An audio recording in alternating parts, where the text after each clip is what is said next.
now, the third mind, the synthetic avatar loophole basis. What the SALB stands for runs on to an analytic gridding point similar to the movie Avatar, how you were able to move your soul into a higher extraterrestrial avatar quota. This is something that's going to be possessed through Starlink and the access points to maintain better stability in the future through the Federation. If the acclamations are set and diagnosed right, humans will be able to have a chance to link up into their higher internal codes and be able to link up into an avatar of certain data analytic gridding points that deals with, even to beings like us as starseeds, back to our avatar form.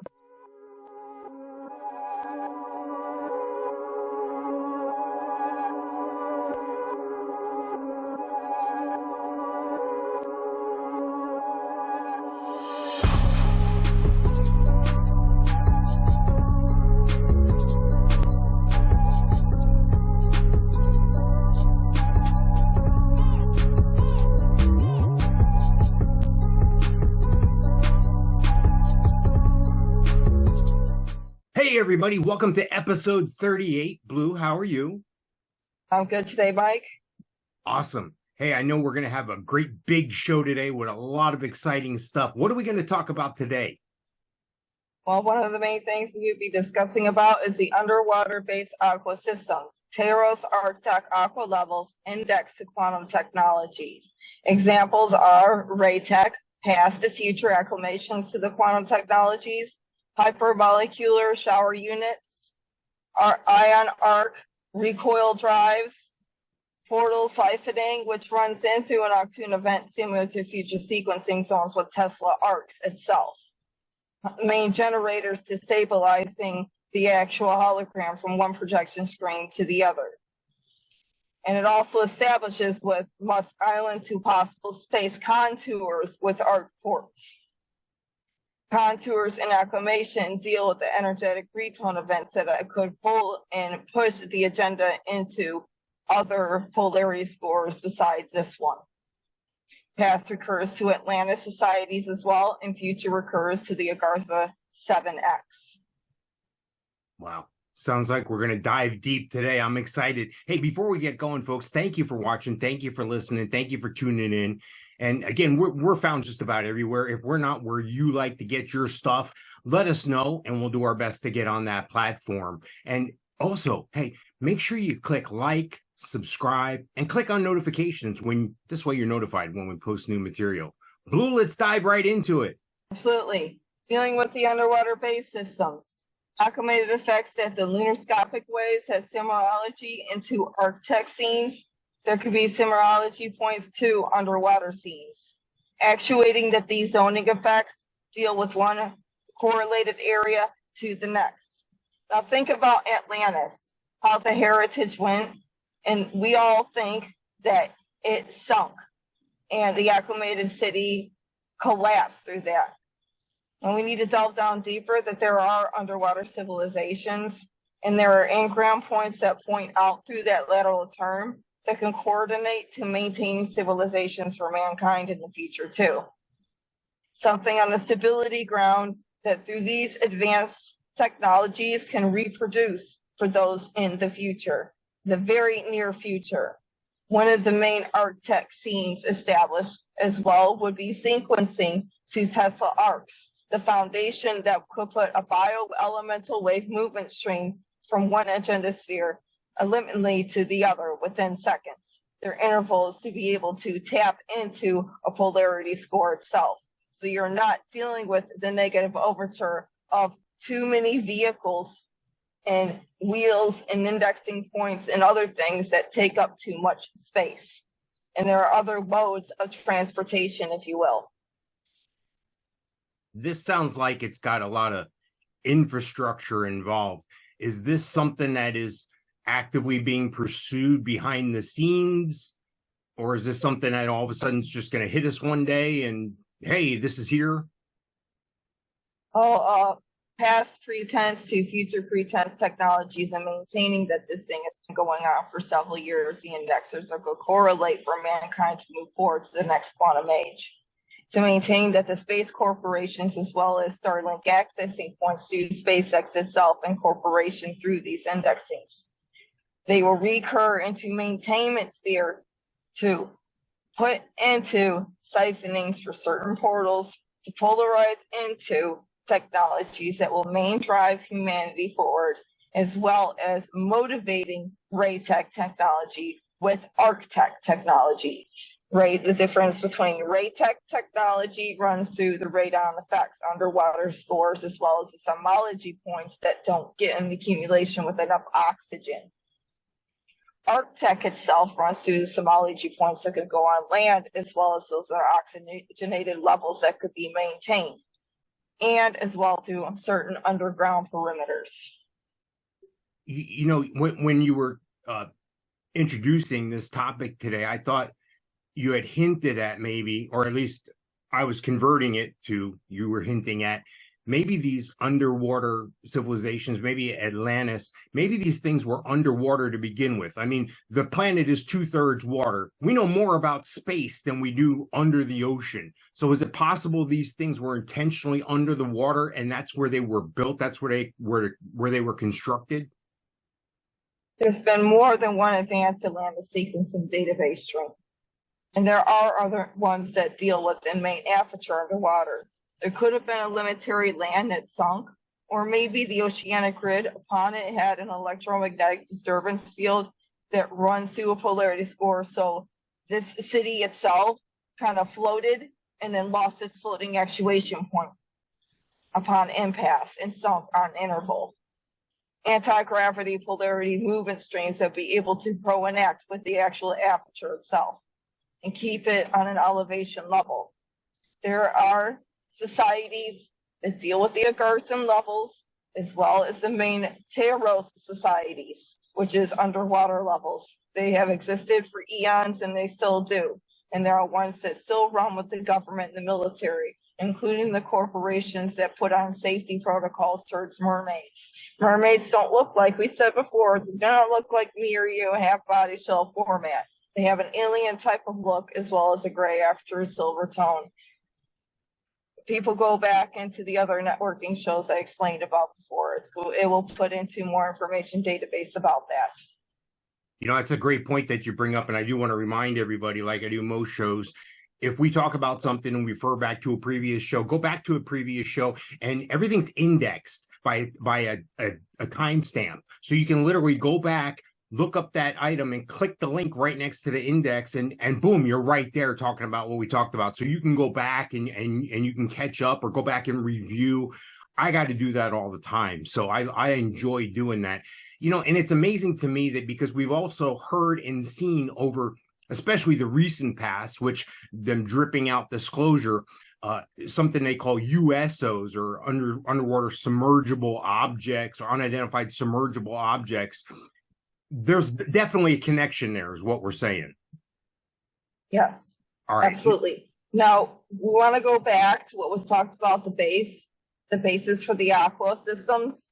For the future societies in our tech Aqua levels index to quantum technologies, ray tech would possibly put onto what we need to dedicate explanation on contours and subsonic levels that maintain the electromagnetic frequencies that outlet between the Tesla arcs itself, and be able to establish space between these points of effect, these certain establishment cities. So that way they are acclimating the ion arc recoil drives, which are supplemental into establishing higher ingrading through more energy indexers than a regular energy indexer, like electricity, if you will. These ion recoil drives were a stabilizer that were similar to what Nikola Tesla had wanted to establish a long time ago, and possibly had been behind the scenes with governments, but have not been known yet. You know, the amazing thing to me is you had mentioned Agartha as well. Is this going to make it a lot easier for mankind to be more in communication or travel to and from Agartha? Yes, that's a link up to the centralized motion of what needs to be set into place. It's what is it established between Arctech and what is an establishment between the future of Ray Tech. Ocean and water correlate to the new gridding system of what can be maintained through these technologies.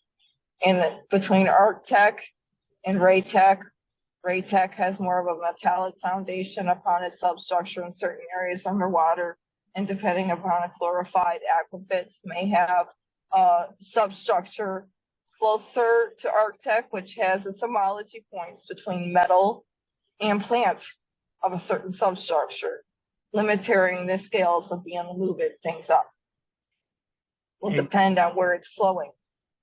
You had mentioned Musk before again. He's championing this effort.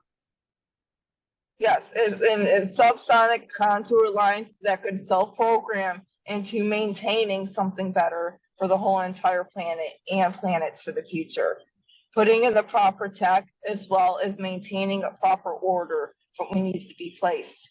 We don't want to keep degrading the planet. We want to keep maintaining, putting in higher ethics, if you will. Setting something up for an example that will not fall you back like the current substandards that leaders are putting into. You need to find a way outside the box and find a way to repair what was lost. You had also, we had just talked about Musk, and sticking with that theme, tell me about this AVR with Starlink. What's going on with that? AVR, Advanced Variety Reality Starlink Systems, instant access point to the click out to the mind's internal reality core. Ultralink subconscious timeline intervals and higher directed energy levels to 2 reality core explanations. Now, one of the reality core explanations goes into TAP, Trilateral Antimatter Platform. Subcontract into a technology that was already formatted, explained out through with the Federation, that will instantaneously, like through the Arctech portals, move one refabrication code to another fabrication code on is the same lateral term of the same realm, or if an acceptance to another loophole event. The QAR, on the other instance, the quantum aerodynamic roaming, sets into a biostandard mind link-up. And it has 3 biostandard mind link-ups. Those link-ups go to an analytic codes to an understanding of the intervals of the dimensions. Number 1 is the first mind, the current 3D analytics, status formations, the current shell's astral projection form, REM solid, which is to running what most humans understand is the main projection screen of astral projection and recursal event. We're going into the actual, when we are talking about this link up, we're talking about polarizing the mainframe of the mind itself and moving it elsewhere. The second one, an explanation to this, goes into the antimatter polarity movement speeds on teleportation ways, aerodynamic internal unlocking the voids, and Neuralink file standard link-ups. So that way, you're as a main transition, you're teleporting your mind to a more directive reformational code. And that movement stream could self-avatar your mind core like they have in certain bodies, like they have into what is going to be explained now, the third mind, the synthetic avatar loophole basis. What the SALB stands for runs on to an analytic gridding point similar to the movie Avatar, how you were able to move your soul into a higher extraterrestrial avatar quota. This is something that's going to be possessed through Starlink and the access points to maintain better stability in the future through the Federation. If the acclamations are set and diagnosed right, humans will be able to have a chance to link up into their higher internal codes and be able to link up into an avatar of certain data analytic gridding points that deals with, even to beings like us as starseeds, back to our avatar form, and being able to motivate us maybe on a more ET status quota format. You know, this is all amazing to me with Musk's involvement, Elon Musk's involvement, because he seems to be a guy that has, You ever see like in a circus or a carnival type thing, the person spinning plates. They have a stick and they're spinning a bowl or a plate. Then they go over and they start another one. Then they go over and they start another one. Then they go back to the first one. And then they got like a bunch of them going on at one time. It seems to me like we're almost being played. Like he's got the Neuralink, he's got the Tesla, he's got the Starlink, he's got all these things going on. He's got the boring system, the tunneling system. He's got all this stuff, and nobody sees the big picture like he does. And all these things are going to come together one day. Is that generally what we're saying? Yes, and if the link up processing photo of what the source of life would want, it would be placed right and re-maintain aperture upon the realms again. So that way maybe humans would call to what it is said heaven on earth, or heavens on earth, the cosmos on earth, to maintaining a higher agenda, to be able to break apart from their chains and move forward and onwards. Humans weren't meant to be ensnared. They are evolved beings. They are meant to move forward and onwards. They're meant to maintain their current realm and maintain others that they can maintain that one. They're not maintaining this one quite right because they're allowing the disillusion of negative beings to mind ensnare their encoding ways. You need to wake up from that self-programming, get out of your box, and go into a next generation. Otherwise, they're going to fall back, and that is not what the force of life would want. That is not what humans would call God would want. God would want you to move forward. Is this something like everything else, like we've talked about in the past, something as simple as fire? It can be used for good and bad. I trust Musk is a good guy. I felt that in my heart. I really think he is on the right side here. I think he's somebody we can trust. I think he's somebody that has some sort of outer world technologies or interference, or he was given data, or he's been able to access things. I really feel that he's for mankind. He's trying to move us forward. My question is there a threat that you think that sometime maybe there's major corporations, maybe for financial, maybe for power, that maybe somebody could try to nudge in here and take some of this over and use it against us? Well, Facebook needs a lot of cleansing outwards on the data streams, and there are a lot on what used to be called Twitter, X, on fake profiles. There are a lot of fake Elon profiles. There are a lot of fake other profiles. We need to get that cleaned. We need to find out the negative corporations that are trying to ensnare mankind. It wouldn't be him. He don't do that type of crap. He wouldn't sit there and try to grab off of others and get their cards and this and that and everything else. You need to find these corporations, stop them, and also stop the stupidity of what Zuckerberg is self-analyzing. It's getting a little bit better on Facebook, but there's still a lot of mess. We got to get it cleaned up. If we're going to move into a better quantum financial system too, self-analyze this. Stop the rectified bull crap. Cut the seeds off from those that are trying to motivate their own agendas, and find ways to articulate so no one is being ensnared anymore. You had mentioned Facebook and you had mentioned Zuckerberg there. Is Zuckerberg's form of meta with the virtual reality and stuff, is he trying to bridge that gap and trying to hedge off through consumerism, through popularity or whatever? Is he trying to cut Musk off ahead of the pass here? Is he trying to get in front of Musk on this? Is that why he's got meta? Is that, I know that's not going well for him right now, by the way, but I mean, I don't know why, but is this something that we definitely need to keep an eye on Zuckerberg and Musk then? Yes, but I would obtain to getting rid of a lot of the negativity that Zuckerberg is self-analyzing outwards, including his bots. Facebook doesn't need to be Facebook as it is. It needs to be something on a programming speed for truth, something for a sovereign detail score to maintain better ethics for mankind, something on a better communication standard as well that can be played out on vital rules. In the end, though, we're going to have our hollow wristbands, and the phones are going to be obsolete. So regardless of the effect, X and correlated quantum AXI is coming. The quantum advanced interdimensional terrestrial intelligence that runs into what certain forces of space would acclimate to maintaining better generics for people again. the phone modules, the internet, the currency standards of all that. It's such an ensnarement. Mind ensnarement will draw you down. We got to pay attention while we're currently dealing with these things to who and what's programming our way. And until that lateral turn comes into effect, maintain your codes of ethics. And to those who are doing and detailing wrong outwards, you're being watched very carefully. Wow, that's heavy right there. Wow, we just covered a bunch of stuff in a very short amount of time. And like I've said before, I go back and I re-listen and re-listen and re-listen, and I enjoy that part of our times together and the ability for me to go back and look at things over and over again. So I'm looking forward to that. And one thing I do want to point out, you had mentioned those wristbands. We've talked about that in a previous show as well. So go ahead and look that up through the index of previous shows, and you'll come right through it through the timestamp.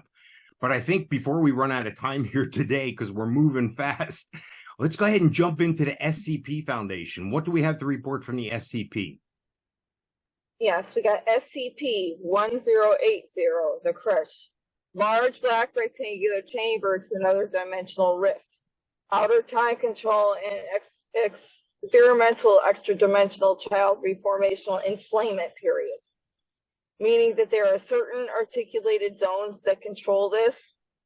And if a kid goes into this certain house and representation, there with this box, informational speed, they go into it. It's like a time portal indexer, but an enslavement period zone. They come back, and it's not even long before they actually return a few days later. And they have emulations of something on their arm, like a tattoo, but they're coming out to where it's more or less, they feel like they were gone for 20 years or whatever. They come out all raggedy, worn, they can't remember their intervals quite proper. There are certain time loops and certain dimensions that should never be screwed with. Now you think about the Alpha Centauris currently on this timeline indexing point and how they hide away child units and they disappear. There are other dimensions too that kind of do similar processing speeds. They'll take them, they'll do work on them, and they'll bring them back, and they'll become messed up. There are similar effects too as well for objects and other things. They disappear, come back, they alternate, they change. There was a reason. This right here is an Exxon radar score of red, meaning do not mess with it. And I would get more information as to where the analytic codes are going. Because when they return, they can't find out where it is even coming from. And I believe that they had set out where certain intervals and it did not come back. Wow. Now, is this something that is definitely controlled right now? Is this something that's definitely contained or no? Well, the kids, when they show up about 3 to 5 days later, they come out aged approximately 20 years old. They are definitive into another dimensional vortexing stream that is inoculating movement into what they want for these units, and they're placing them at timeline intervals. And that doesn't affect certain other replication speeds, but it only affects certain intervals like those kids. They end up with massive physical and psychosis effects. They are unstable perimeters and experimentation carried out. The intervals be placed out in a negative alpha stream from them. So they're pretty much being enslaved upon another dimensional frequency outlet. And if I was the Foundation, I would lock that data stream and not analyze it any further. For now, I wouldn't even cross putting that into effect. This sounds eerily like what we know is going on in the world today with underground tunnels and children being abducted and missing and 85,000 children from, without parents that were crossed the border and that we can't find in this country right now. Do you think there's any relationship between those activities and this? No, this is just lock into an ultra dimension that has pretty much used up certain children's perimeters and bringing them back in an older age. And it's pretty much a scary thing because it screws them up. And this is maybe similar to that, but it's different on the zoning effect. Now, this sounds similar to me to the one told me we're going to talk about next, 1094. Yeah, it's a little bit similar, but a bit different. 10094 is a playground of the lost. Interdimensional rift to bring and redefining in portals to child units in certain apertures, manipulating the equipment as well. So it contains recreational equipment, including seesaws, merry-go-rounds, constructed out of wood, plastic, and steel. No unusual properties, right? Well, it's been inhabited by one or more or several entities. Now, there's a difference between this and the other. The other doesn't inhabit that. The other is you go in it, you disappear.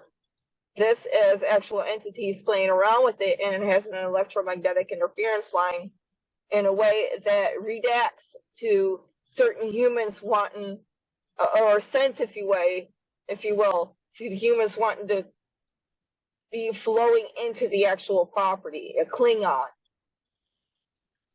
And the swings move on their own, but the entities are an actuator of an alter realm or an alter dimensional link up to the current one.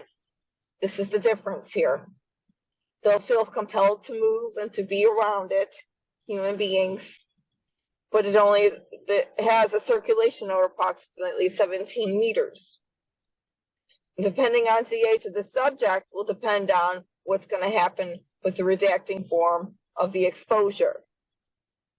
Those that are pre-adolescent with the exposure itself would ultimately disappear.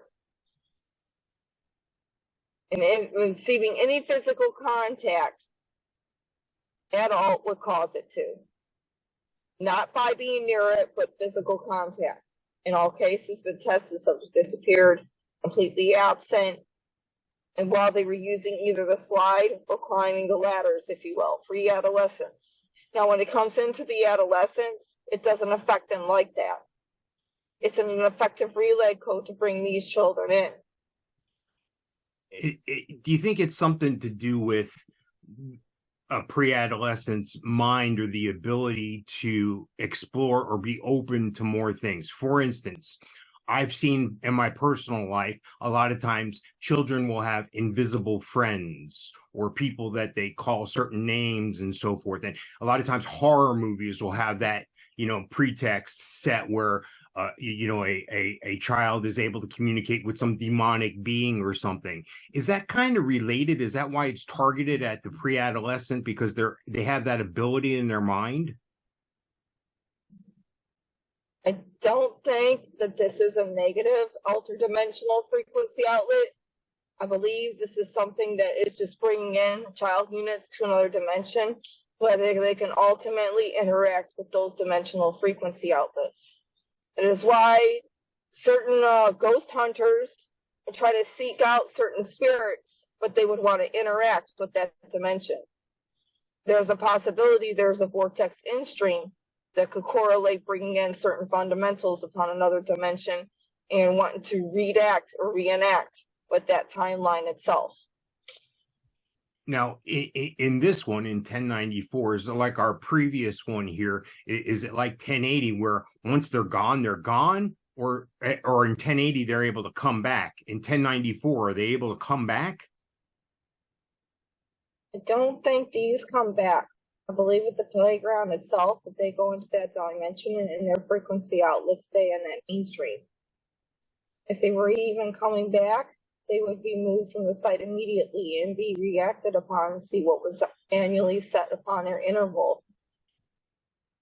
This last one that you had sent me the notes on, this really intrigues me here. 1237, the Epsilon waves. Yep.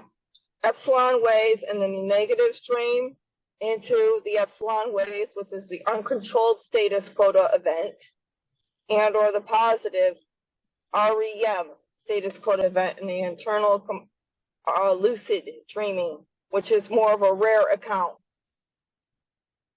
Now, when one is hit by the Epsilon waves, they are tested into an uncontrollable status in their sleep that would either pull them into not being able to wake up. That also affects Transformation, spontaneous, significant changes, loss of limbs, regenerational codes, those that are lost into the Epsilon waves that are re-maintained through a positive outlets play significant roles as well to governmentals and agenda speeds being played out. They end up with certain articulated encoding ways that affect their neural substandards.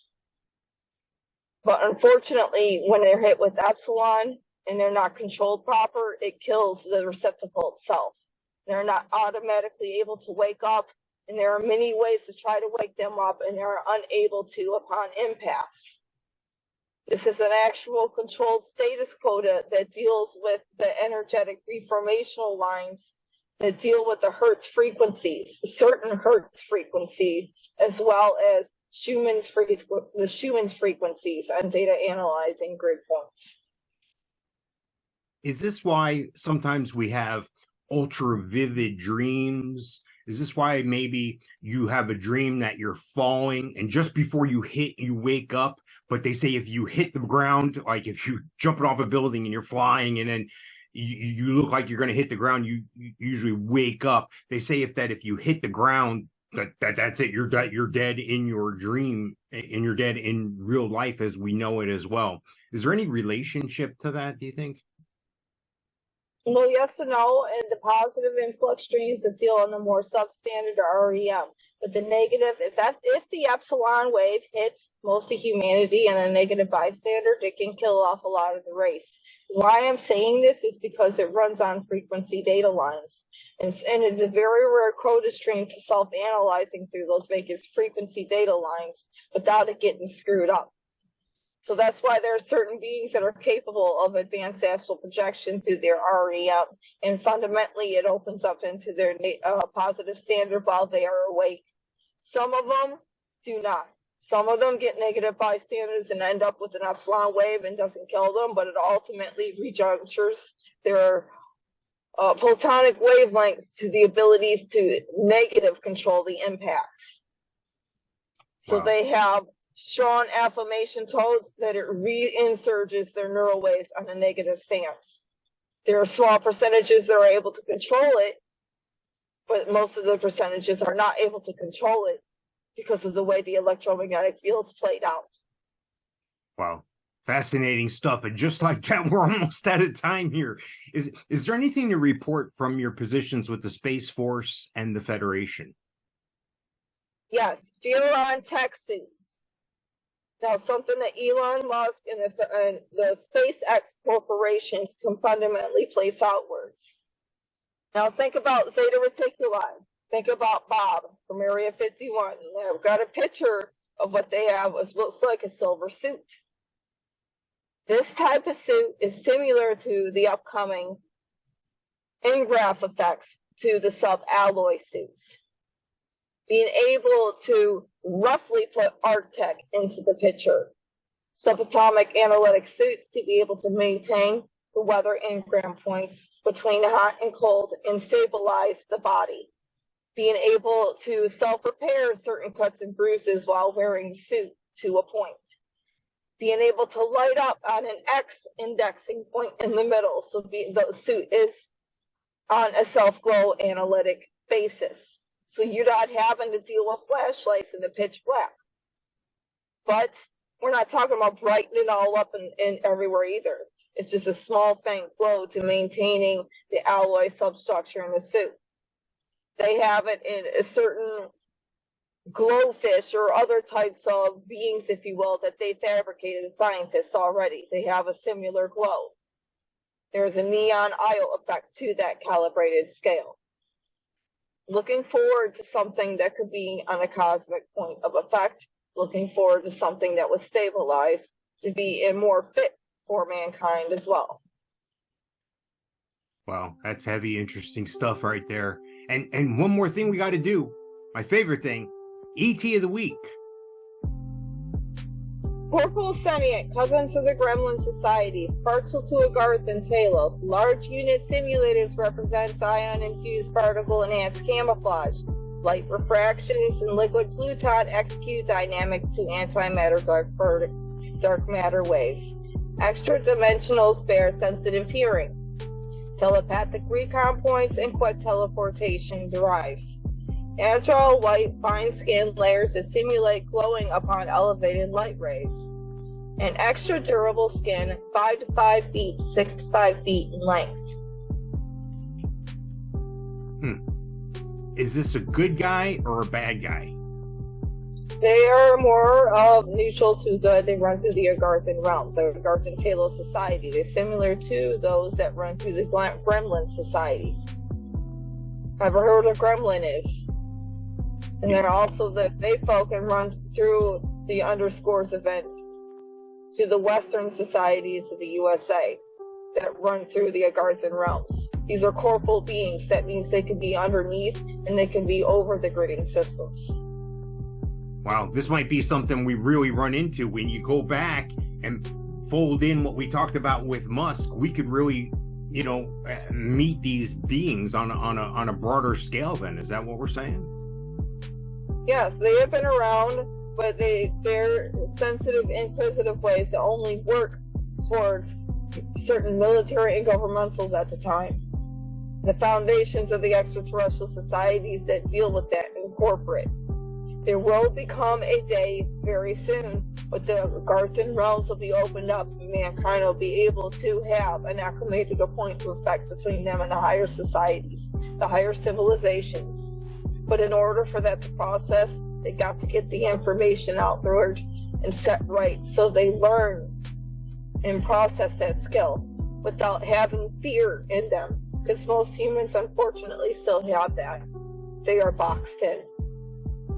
Wow, that's awesome stuff there. I can't wait to see the reality of these things, and then many years from now, look back at us talking about these things and going, see, we were talking about that.